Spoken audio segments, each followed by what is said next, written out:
Hi guys good evening. এতিয়া ওলালোঁ 4টামান বাজিছে কে পি ৰোড হৈ পিনি যোৰহাটৰ অভিমুখে এটা বিশেষ কাৰণত। গৌতম আৰু মই কে পি ৰোড মানে মেডিকেল গৈ আছোঁ একচুৱেলি।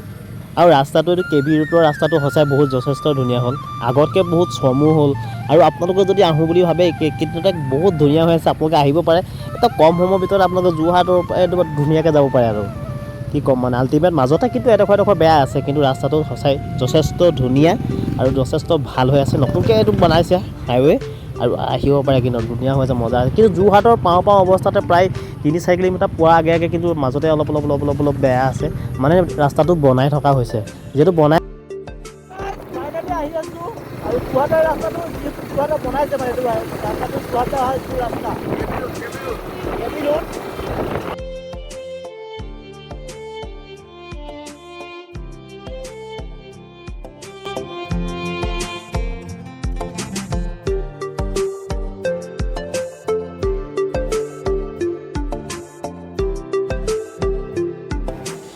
হাই গাইছ, আহি পিনি পাই গ'লোহি।